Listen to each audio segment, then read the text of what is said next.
시간이 되었으므로 2021년 9월 19일 창조절 세 번째 주일 하나님 앞에 예배하시겠습니다.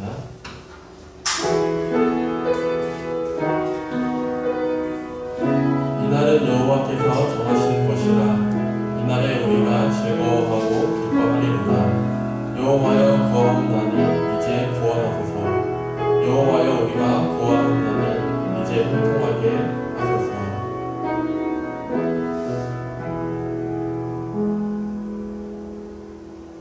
은혜로우신 하나님 아버지, 저희들에게 일터를 주시고 부지런히 씨를 뿌리게 하시며 수고의 땀을 아끼지 않고 여기까지 이르게 하심에 감사를 드립니다.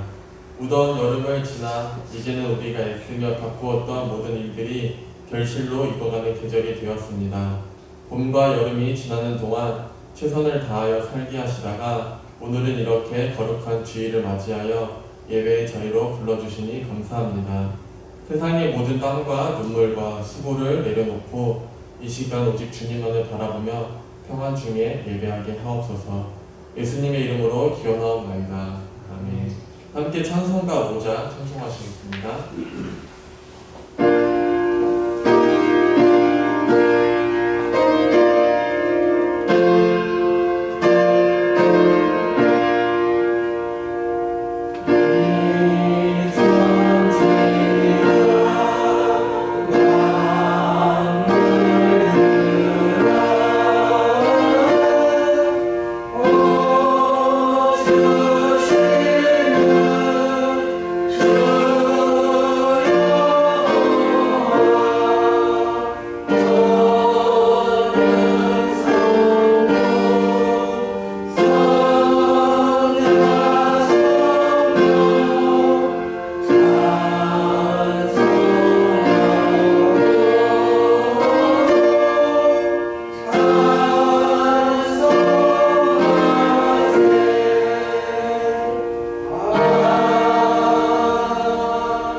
여호와께서 다스리시니 만민이 쩔 것이요.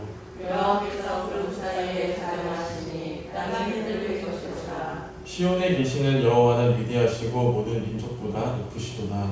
주의 크고 두려운 이름을 찬송하시니 그는 거룩하시도다. 능력 있는 왕은 정의를 사랑하느니라. 주께서 공의를 견고하게 세우시고 주께서 야곱에게 정의와 공의를 하시나이다. 너희는 여호와 우리 하나님을 높여 그의 발등상 앞에서 경배할지어다. 그는 거룩하시도다. 그의 제사장들 중에서 모세와 아론이 있고 그의 이름을 부르는 자들 중에는 사무엘이 있도다. 그들이 여호와의 영광에 나타나시도다. 여호와께서 구름 기둥 가운데서 그들에게 말씀하시니 그들은 그들에게 주신 신과 열매를 드리리라. 여호와 우리 하나님이여 주께서는 그들에게 응답하셨고 그들의 하나님대로 하셨으나 그들을 원하시는 하나님이십니다. 너희는 여호와 우리 하나님을 높이고 그 성산에서 예배할지어다. 여호와 우리 하나님을 거룩하시리로다. 아멘. 우리 함께 주보 선면에 있는 고백의 기도를 하시겠습니다.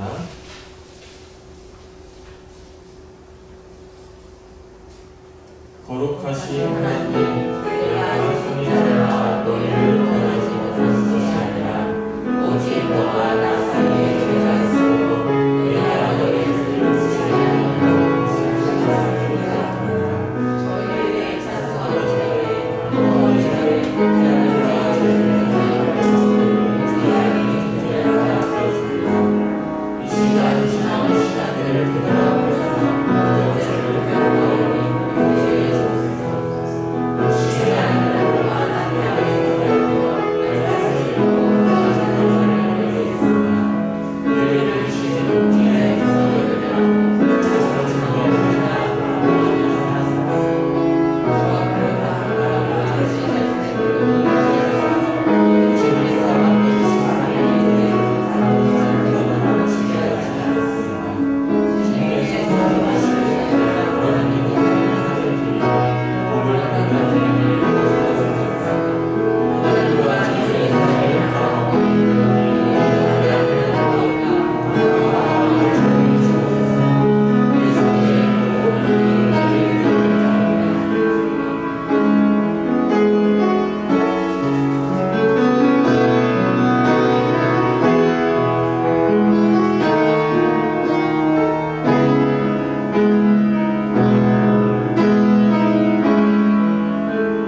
믿습니다. 나는 그의 유일하신 아들 우리 주 예수 그리스도를 믿습니다. 그는 성령으로 잉태되어 성령과 마리아에게 보내시고 본디오 빌라도에게 고난을 받아 십자가에 못 박혀 죽으시고 장사한 지 4일 만에 죽은 자 가운데서 다시 살아나셨으며 하늘에 오르시어 전능하신 아버지 하나님 우편에 앉아 계시니라. 거기로부터 살아있는 자와 죽은 자를 심판하러 오십니다. 나는 성령을 믿으며 거룩한 공교회와 성도의 교제와 죄를 용서받는 것과 몸의 부활과 영생을 믿습니다. 아멘. 함께 찬송가 82장 찬송하시겠습니다.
함께 기도하시겠습니다. 풍성한 결실에 가을을 허락하신 하나님 아버지, 날마다 베푸시는 사랑과 은혜로 한 주간 지켜주시다가 하나님 아버지께 영광 돌리는 아름다운 예배의 자리로 모이게 하심에 감사를 드립니다. 여기에 모인 자들이 함께 주님을 찬양하게 하시며 주님을 향한 믿음이 날마다 자라나게 하셔서 세상에서도 승리할 수 있도록 인도하여 주시옵소서. 특별히 민족 고유의 명절인 추석을 허락하여 주셔서 가을의 풍성함과 추석의 넉넉함으로 채워주신 은혜에 감사드립니다. 여전히 코로나로 인하여 이번 추석 명절에도 모든 가족들이 만남의 기쁨을 함께 나누기 어려운 상황이지만 주님의 사랑 안에서 하나가 되어 기쁨의 단을 거두고 말씀으로 풍성해지는 복된 추석 명절이 되게 하여 주시옵소서. 이번 추석 연휴를 통하여 가족들에게 복음이 증거되는 복된 시간을 허락하여 주셔서 아직 주님을 알지 못하고 영접하지 못한 이들이 주님의 사랑으로 구원받게 하여 주시고 그리하여 온 가족이 주님의 사랑 안에서 하나가 되어 날마다 주님을 시인하고 고백하면서 성령 충만한 은혜를 경험하게 하여 주시옵소서.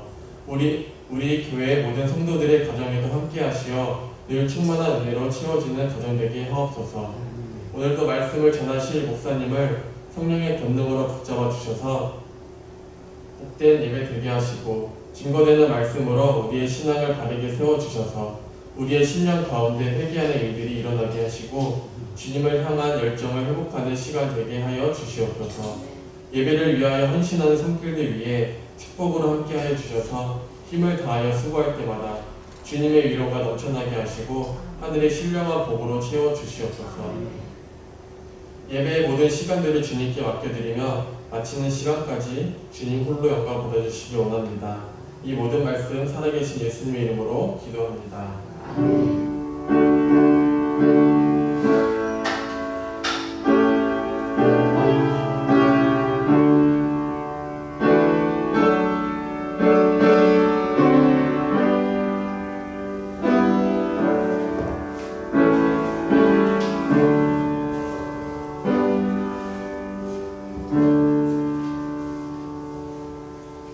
오늘의 말씀은 야고보서 3장 1절에서 5절입니다. 야고보서 3장 1절에서 5절 말씀입니다. 신약성경 373면에 있습니다. 신약성경 373면에 있습니다. 야고보서 3장 1절에서 5절 말씀입니다.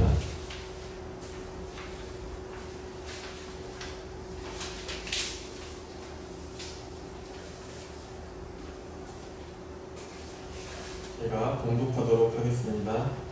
내 형제들아, 너희는 선생된 우리가 더 큰 심판을 받을 줄 알고 선생이 많이 되지 말라. 우리가 다 실수가 많으니 만일 말에 실수가 없는 자라면 곧 온전한 사람이라. 능히 온 몸도 본래 씌우리라. 우리가 말들의 입에 재갈 눌리는 것은 우리에게 순종하게 하려고 그 온몸을 제어하는 것이라.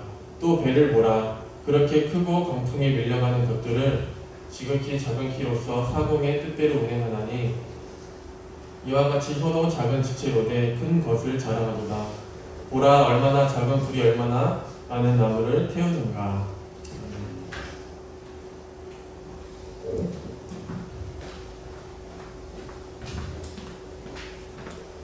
모처럼 서울에 살던 아들 집에 들렸던 시어머니가 집으로 내려가게 되었습니다. 착한 며느리는 시어머니에게 난생 처음으로 비행기를 태워드리려고 공항으로 모시고 갔어요. 부산행 비행기에 오른 할머니는 처음 타보는 비행기에 여간 신기한 것이 아니었어요. 여기저기 둘러보면서 화장실을 다녀오던 할머니는 자신이 앉은 의자보다 넓은 텅 의자를 발견했습니다. 할머니는 그 자리에 앉아서 누르라라 콧노래를 부르고 있었어요. 이를 발견한 승무원이 할머니를 제자리로 돌려보내기 위해서 심얘기를 벌이고 있었습니다. 할머니, 여기는 비싼 돈을 내서 앉을 수 있는 비즈니스석이에요. 어서 할머니의 절로 돌아가야만 해요. 무슨 얘기야? 빈자리는 내가 맡은 건데 누구나 아는 것이 인자야. 할머니의 시끄러운 소리에 신문을 보던 심사분이 조용히 할머니에게 와서 귀에 대고 한마디를 말했습니다. 그러자 할머니는 깜짝 놀라서 불났게 자신의 자리로 돌아간 것이 아니겠어요? 심사분이 할머니에게 무슨 말을 했기에 그렇게 했을까? 할머니, 그 자리는 부산 가는 자리가 아니라 제주도 가는 자리예요. 라고 했답니다.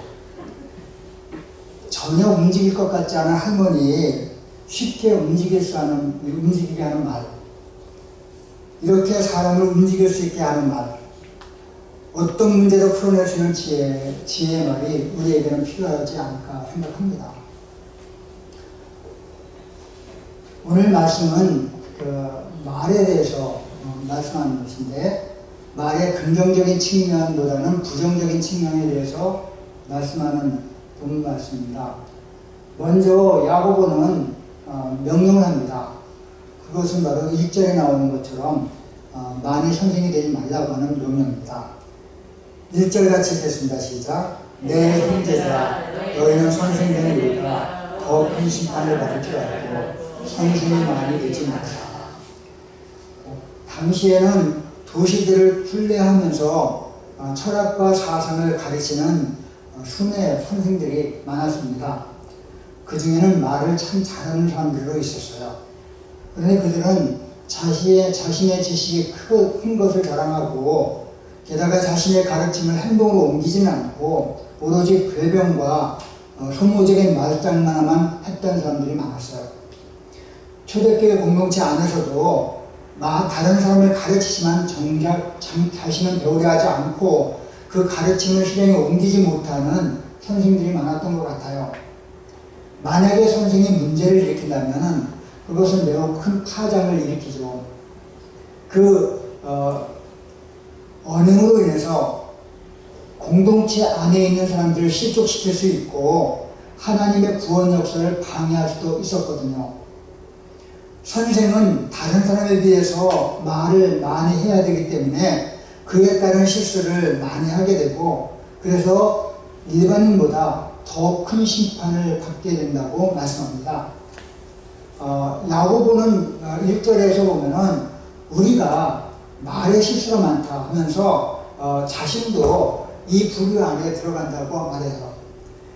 그래서 자기는 선생이고 자기는 교회의 지도자인데 우리가 말에 실수가 많다. 그러면서 선생이 많이 되지 말라. 야고보는 예수님께서 바리새인과 서기관들에게 맹렬하게 비판하신 말씀을 기억하고 있는 것 같아요. 마태복음 23장 13절 말씀을 같이 읽겠습니다. 같이 읽겠어요. 시작. 또 화있을진저 외식하는 서기관들과 바리새인들이여, 너희는 천국문을 사람들 앞에서 닫고 너희도 들어가지 않고 들어가려는 자도 들어가지 못하게 합니다. 이 말이 주는 영향력이 크다는 거예요. 근데 말을 잘못할 때에는 듣는 사람을 실족시키게 된다는 거예요. 그래서 자신도 천국에 들어가지 않고 듣는 사람도 천국에 들어가지 못하게 막는 그런 일들이 나타난다는 것이지. 그래서 말로 사람들을 가르치는 선생은 무엇을 어떻게 말해야 될지 잘 분별해야 돼요. 리더가 된다는 것은 영광스럽지만은 무거운 책임이 따르는 일인데 그 책임은 바로 심판입니다. 그렇다면 많이 선생이 되지 말아야 될 이유가 뭔가? 왜 많이 선생이 되지 말라고 했을까? 2절 말씀을 보면 그 이유가 나와요. 2절 같이 읽겠어요. 시작. 우리가 다 실수가 많으니 만일 말에 실수가 없는 자라는 곧 온전한 사람이라 능히 온몸도 불려지리라. 여기서 왜 많이 선생이 되지 말라고 했을까? 우리가 말에 실수가 많기 때문이라고 하는 것입니다. 실수한다고 하는 것은 발에 채어 걸려 넘어지는 것, 실족한다고 하는 것과 같은 말입니다. 이것은 바로 상대방에게 해를 끼치는 행위를 말하는데 그것 중에 하나가 바로 말로 사람들에게 걸려 넘어지게 하는 것이지. 그래서 말로 사람들을 걸려 넘어지게 하고 해를 끼치는 것, 이것이 바로 실수가 많다 하는 말입니다. 그런데 그 사람들은 대부분이 다 그래요. 우리가 다 실수가 많다. 이것은 바로 연애가 없다는 거예요. 그러니까 한 사람도 예외 없이 말로 서로를 넘어뜨리고 해악을 끼치는 일을 저지르는 데는 특히 누가? 선생님. 우리가 다 실수가 많으니 우리 모두 아주 많이 발을 걸어 넘어뜨리니 하는 말입니다. 우리가 아주 많이 다 발을 걸어 넘어뜨린다.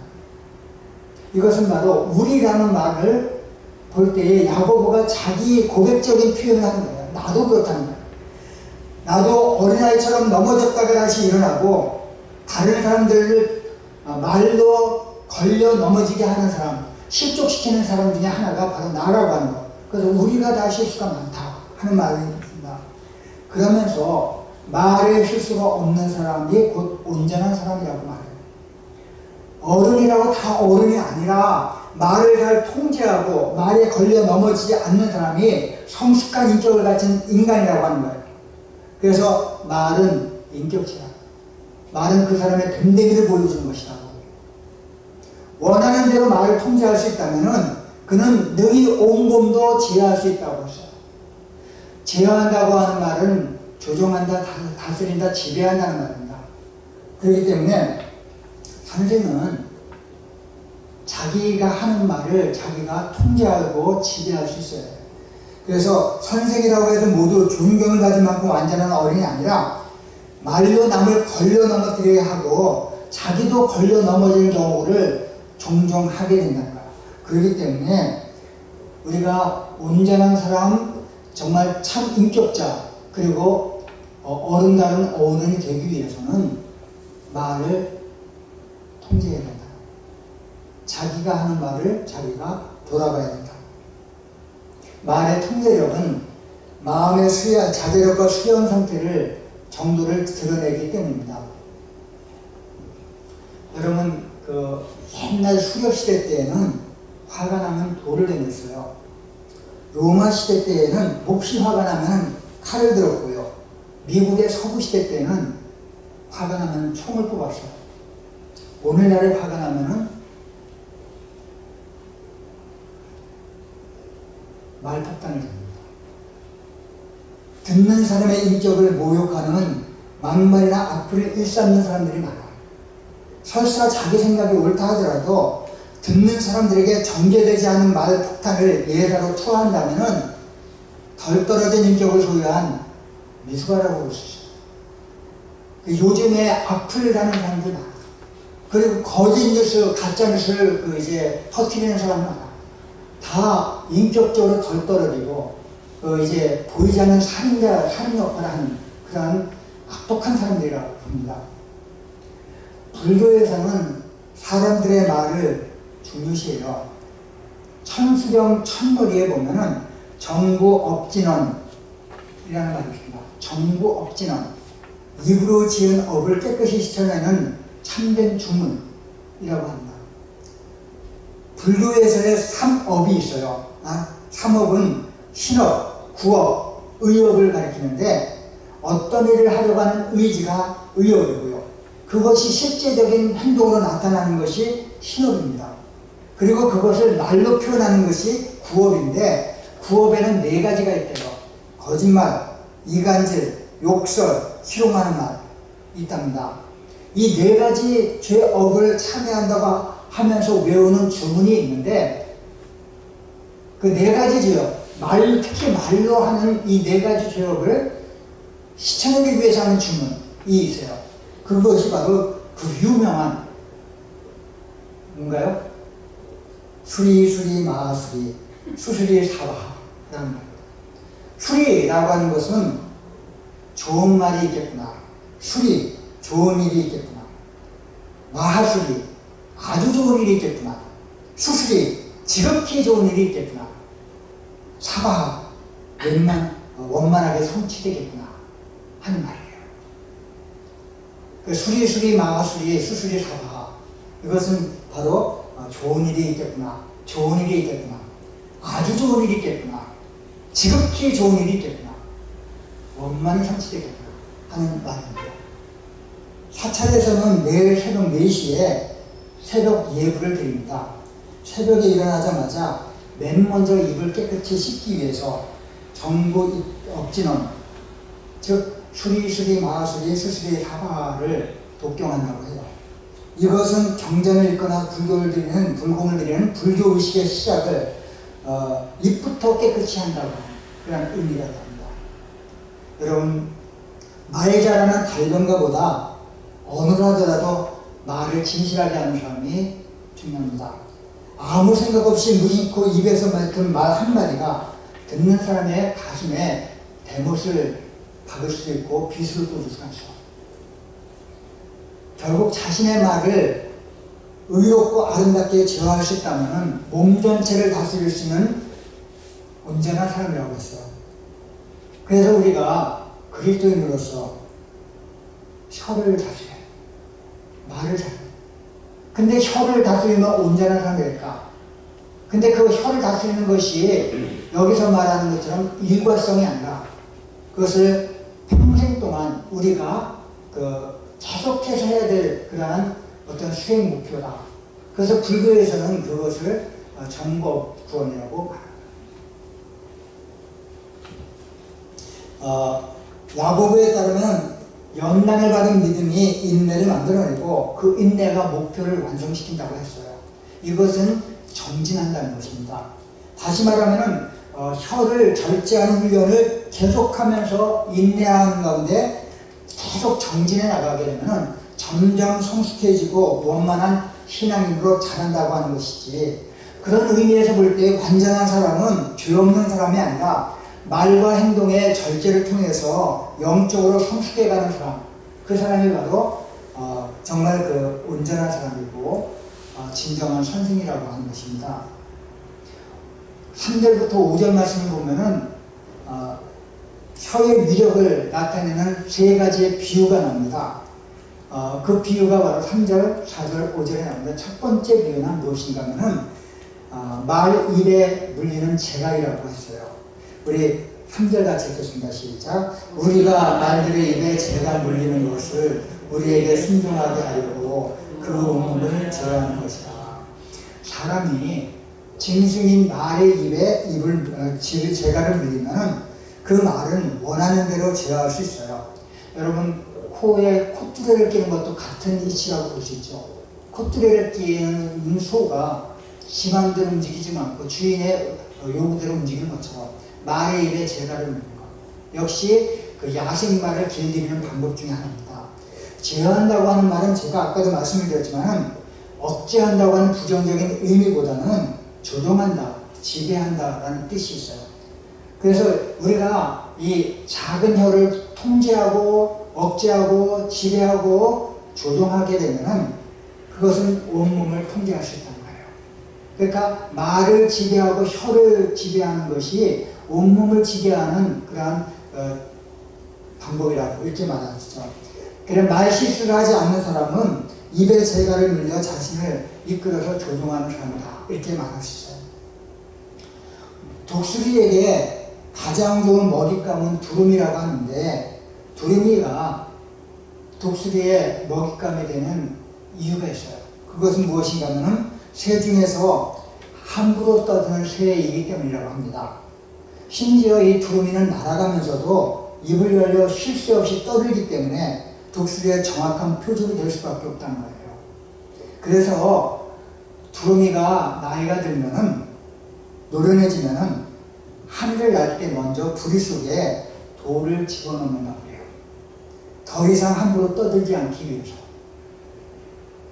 신앙의 연륜이 깊어진다는 것은 함부로 말하지 않는 것과 통하는 것인데, 진리를 입에 물고 오직 진리가 안에서 말하는 것이고, 내 안에 성령이 계시면 성령이 시키신 대로 말하는 것, 이것이 바로 진리를 우리가 돌을 입에 물는 것, 말의 입에 재갈을 물는 것과 같다고 볼 수 있어요. 두 번째 비유가 바로 4절 말씀에 나오는데, 바로 큰 배를 조종하는 작은 키에 대해서 말합니다. 4절 같이 읽겠어요. 시작. 또 배를 보라. 그렇게 크고 광풍에 몰려가는 것들을 지극히 작은 키로서 사공의 뜻대로 운행하라니. 배의 경우에도 작은 키 하나를 가지고 사공이 원하는 대로 움직일 수 있다고 해요. 배의 방향을 결정하는 것은 강한 바람도 아니고 거대한 돌도 아니에요. 작은 키가 배의 방향을 결정합니다. 오늘날로 말하면 혀는 차의 방향을 결정하는 핸들과 같다라고 봐요. 그러니까 키는 핸들입니다. 차를 운전하는 사람들이 방향을 바꾸기 위해서는 핸들을 움직이는 것처럼 바로 우리의 삶의 방향을 이끌어가는 것은 바로 우리의 혀라고 하는 것이지. 그래서 작은 혀를 잘 다루면은 험난한 인생 여정에서 자기의 삶을 올바로 살아갈 수 있고 삶의 방향을 올바로 이끌어갈 수 있다고 하는 것. 이것이 바로 배와 작은 키의 관계라고 봐요. 세 번째 비유가 바로 오절낫이 나옵니다. 혀는 바로 작은 불과 같다고 하는 것이지. 혀는 작은 지체이지만 큰 것을 자랑한다고 말합니다. 여러분 5절 같이 읽겠어요. 시작. 이와 같이 혀도 작은 지체로되 큰 것을 자랑하다. 보라 얼마나 작은 불이 얼마나 많은 나무를 태우는가. 운전하는 사람은요 원래 혀로 온몸을 제어할 수 있는 사람인데 사실상 우리 중에 그런 사람은 거의 드물어요. 오히려 그 혀를 제하지 못하고 큰 것을 자랑할 뿐인 것이 많아요. 여러분 주변에 말 펀치가 센 사람 있어요. 말 펀치가 센 사람은 모인 사람들을 말로 들었다 놨다 하는 사람들이 있거든요. 그리고 여러 사람이 모였을 때 말 펀치 센 사람은 다 그 사람들의 말을 따라갈 수밖에 없는 만드는 그런 사람. 그것을 보면서 저는 참 부럽게 한량없다라고 생각했어요. 왜냐하면 저는 어떤 모임에 가면은 반드시 이제 저는 뒤에서 듣는 입장에 있는 사람이거든요. 그래서 앞에서 말을 끌어가기보다는 뒤에서 다른 사람의 말에 맞장구를 쳐주고 그 말을 잘 들어주는 사람이기 때문에 어디 모임에 갔다 오면 굉장히 피곤해요. 왜냐하면 남의 말을 들어주다 끝나거든. 내 말 한 적이 별로 없거든. 그런데 지극히 작은 불이 많은 나무를 태우는 경우가 있어. 무슨 말인가 하면은 온 산과 나무를 태우는 거대한 산불도 작은 불씨 하나에서 시작돼요. 정말 그 말 잘하는 사람들, 말 펀치 센 사람들이 자기 저지르는 것 중에 하나가 뭐냐면은 치명적인 말 실수 때문에 자신을 파멸로 이끈다는 거예요. 그래서 이 재갈과 키와 불, 작은 불은 모두 작아요. 그렇지만 이 세 가지의 공통점은 이것들이 다 작은 것들이지만은 나름대로 큰 영향력을 발휘할 수 있다는 거예요. 그래서 혀의 위력은 대단해서 말 한마디를 잘못하면 사람 목숨까지 빼앗아갈 수 있다. 버섯을 캐는 두 남자가 숲을 걷고 있었는데 한 사람이 무심코 땅 위에 떨어진 과일 하나를 밟았어요.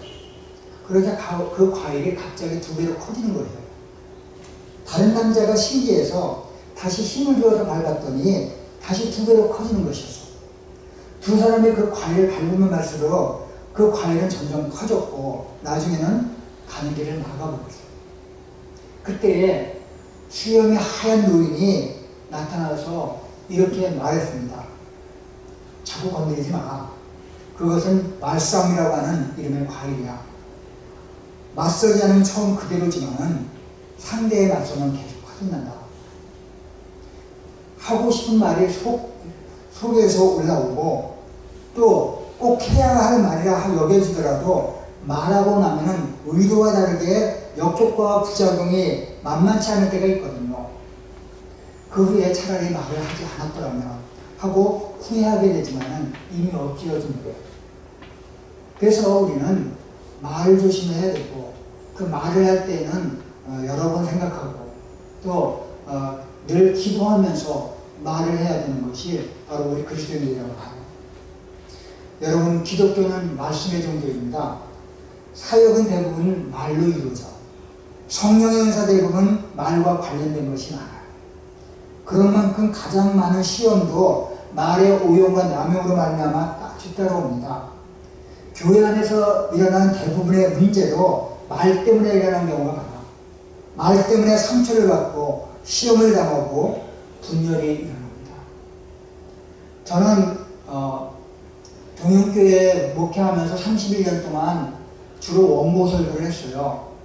원고 설교를 하다가 보니까 설교 때문에 시험 드는 사람이 비교적 적다라고 생각을 해요. 그러나 제가 설교하면서도 시험 드는 사람들이 좀 생겼어.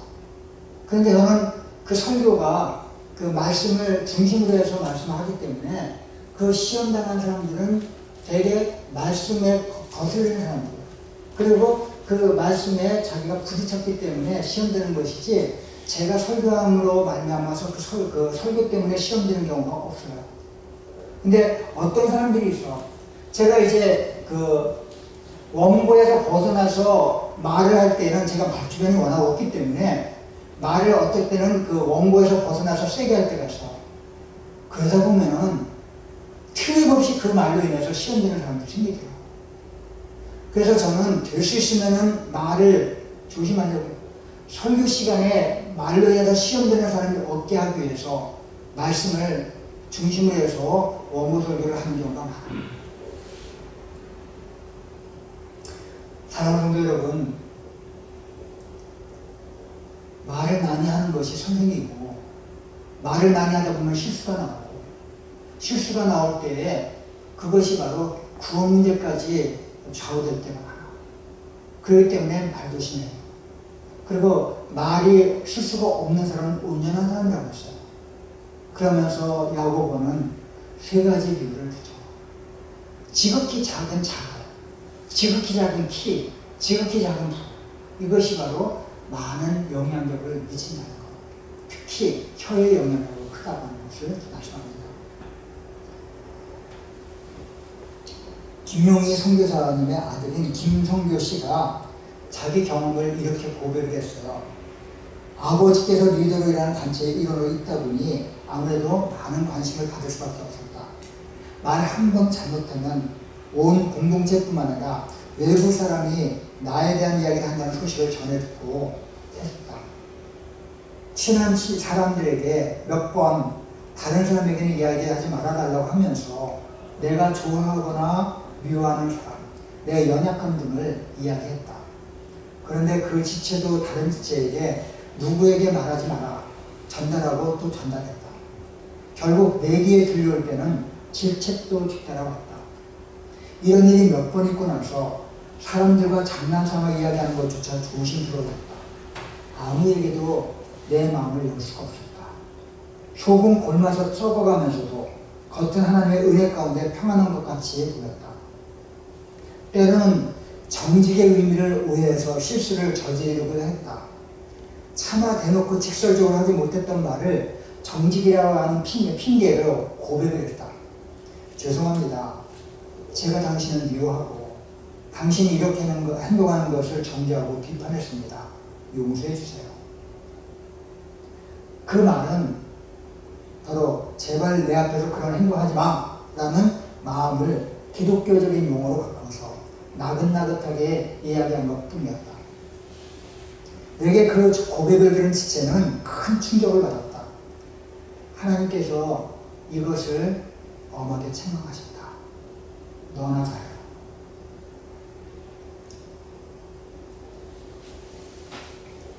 그런데 그렇게 되다 보니까 하나님 앞에서 정직하게 나가지 못하고 외식하는 빌미를 제공할 때가 있었다.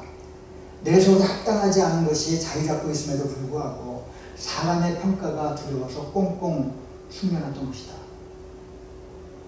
정직은 나의 불편한 마음을 표현하는 겉좋은 도구가 아니라 그저 나로서는 살아날 수밖에 없는 부족한 사람임을 고백할 수, 인정하는 것이다. 하나님 내가 정직하게 나갔을 때에 공동체가 사랑으로 품어주고 함께 기도해 주는 것을 알게 해주셨다. 30년 동안 목회하면서 저는 오해를 많이 받았던 사람입니다.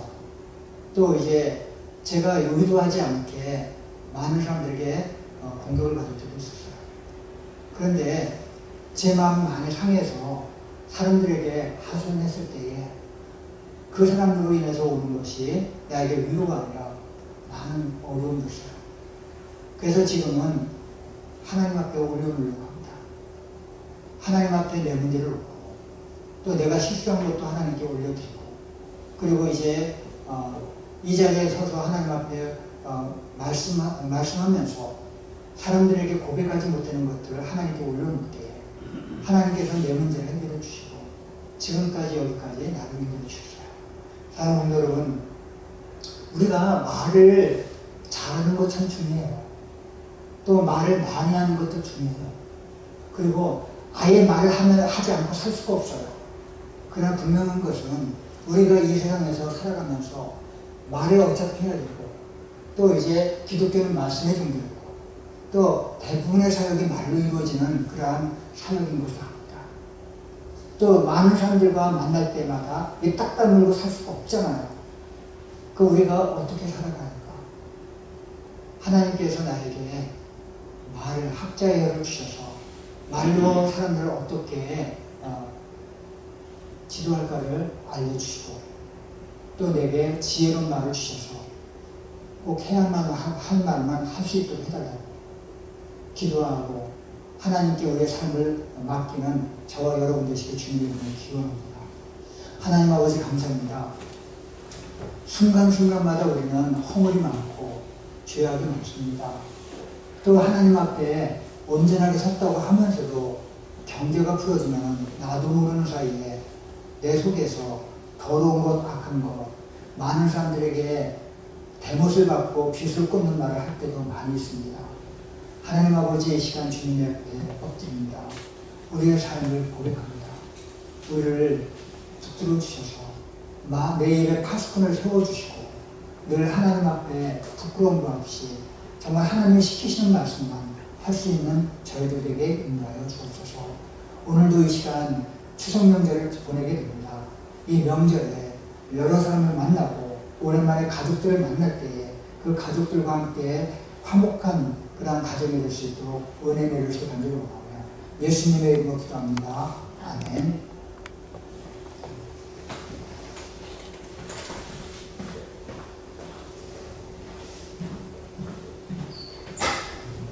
함께 찬송가 214장 찬송하시겠습니다. 주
주시고 오늘 주일을 맞이하게 해주시고 또 추석 명절을 맞이해서 이 자리에 변함없이 나와 예배 무릎을 꿇게 해주심을 감사합니다.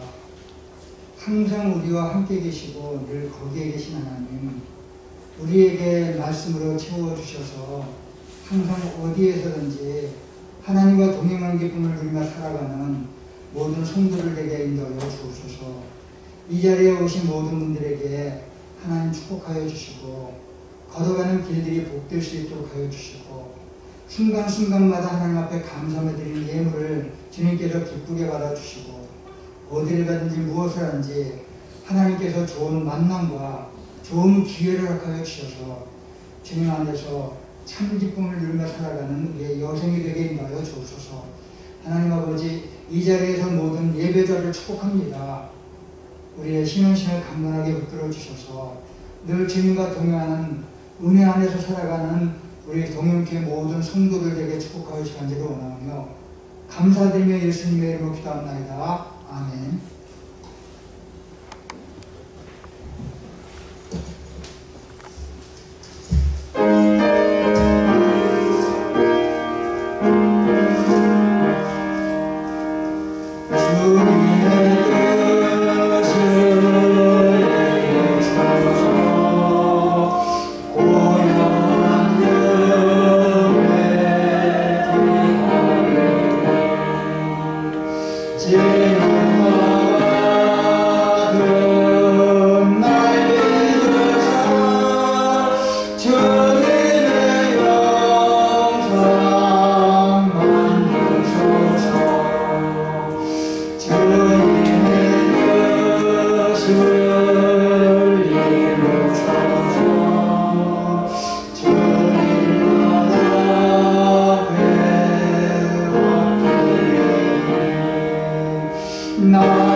우리가 살아가는 동안에 말을 하지 않고 살아갈 수가 없고 사람들과의 관계를 원활하게 하고 윤택하게 하는 것이 바로 말인데 우리가 말을 많이 해서 다른 사람들에게 상처를 입힐 때도 있고 또 이제 관계가 어그러지는 경우가 있습니다. 하지만은 그렇다고 해서 말 안 하고 살 수도 없고 말을 잘 다스려 나가는 방법들이 필요한데 그것은 바로 하나님의 은혜 안에서 성령이 시키시는 대로 우리에게 주시는 말씀 따라서 그렇게 살아가야 될지 믿습니다.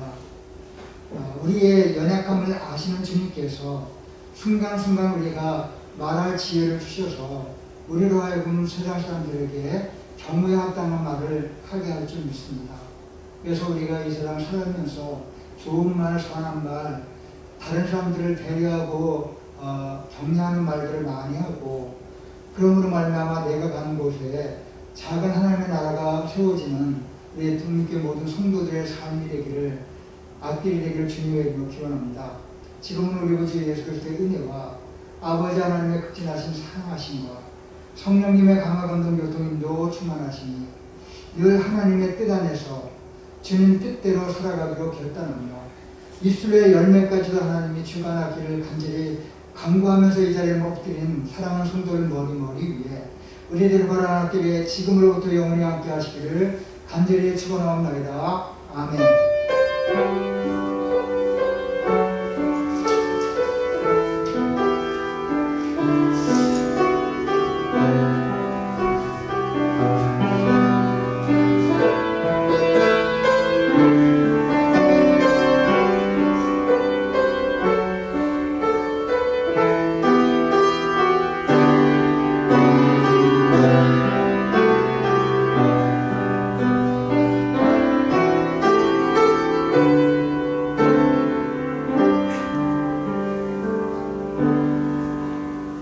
자리에 앉아주시기 바랍니다. 오늘 어제부터 추석 연휴가 시작되었고 수요일까지 추석 연휴가 진행됩니다. 이 추석 명절에 우리나라 옛날 속담에도 나와 있던 것처럼 더도 말고 더도 말고 한가위 명절을 갖다 하는 말이 있죠. 제가 어렸을 때 한가위 명절을 하는 게 제 마음에 들뜨고 이제 어렸을 때 이제 그렇게 못 살았기 때문에 늘 이제 그때는 이제 옛날 말로 하면 빼빼옷 입고 또 이제 빼빼고 강내고 그리고 이제 1년 동안 1년에 2차례 딱 가는 곳이 있거든요. 1년에 2차례 갔던 곳이 목욕탕에 가서 그동안 묵은 때를 다 벗기고 이렇게 하면서 이제 추석 명절을 맞이했었는데 지금은 아마 이제 그때보다는 아마 모든 면이 더 풍족해져서 이제 옛날에 우리가 추석 명절 때 느꼈던 설레임 같은 것들이 별로 없을 것 같아요. 하지만 이제 오랜만에 흩어졌던 가족들 모이는 것도 이제 코로나 때문에 잘 모이지 못하고 지금 이제 이렇게 추석 명절이 어떻게 의미가 퇴색되어 가고 있는 그런 명절이 되지 않을까 생각하는데 그럼에도 불구하고 명절은 명절입니다. 그래서 가족들과 함께 즐거운 시간을 보내고 또 한 주간 동안 이제 모든 설은 다 내던지고 정말 하나님이 주시는 그런 평안과 화목과 기쁨을 누리는 그런 명절이 되는 것 같다. 몇 가지를 광고드리겠습니다. 오늘은 창조절 세 번째 주일입니다. 그리고 이제 이번 주는 5, 7구역, 다음 주는 6, 8구역에 이제 2부 예배를 드립니다. 그리고 새벽 기도는 19일부터 22일까지 드리지 않습니다. 23일부터 새벽 기도를 드리게 돼요. 그리고 묵상은 그래서 이제 보시면 알겠지만은 화, 수, 요일은 묵상이 없습니다. 그리고 목요일부터 이제 전도로 10장 그 말씀을 묵상하도록 하겠습니다. 월요일 날은 이제 주일 난예배에 묵상을 해주시면 감사하겠습니다. 추석 연휴가 오늘부터 22일까지 주 안에서 온 가족이 화목한 명절 되기를 기원합니다. 거리두기 4단계 계속해서 연장이 되고 이 추석 연휴 어떻게 끝나느냐에 따라서 이제 단계가 조정이 되든지 할 것 같은데 지금 같은 집단 감염이 계속 이루어져서 좀 어려운 상태입니다. 그래서 빨리 코로나 사태가 벗어났으면 좋겠는데 이번 추석 명절 때 더 이상 확진자가 많이 생기지 않았으면 참 좋겠다는 생각입니다. 9월의 모든 행사와 계획을 위해서 기도해 주시고 그리고 이제 하윤숙 집사님 가정을 위해서 중보기도 합니다. 남편 김영년 선생님이 건강과 식자재 사업이 잘 풀리기를 또 지연이와 지윤이 건강과 학교생활 잘하고 유치원생활 잘하도록 그리고 이제 본인이 하루속히 교회 나가서 예배를 드리기를 이렇게 세 가지 기도 제목을 놓고 한 주간 동안 기도해 주시면 감사하겠습니다. 추석 명절 잘 보내시고 만나는 분들에게 덕담 많이 하시고 또 이제 정말 보람있고 기쁜 명절이 되기를 바랍니다. 감사합니다. 안녕히 가십시오.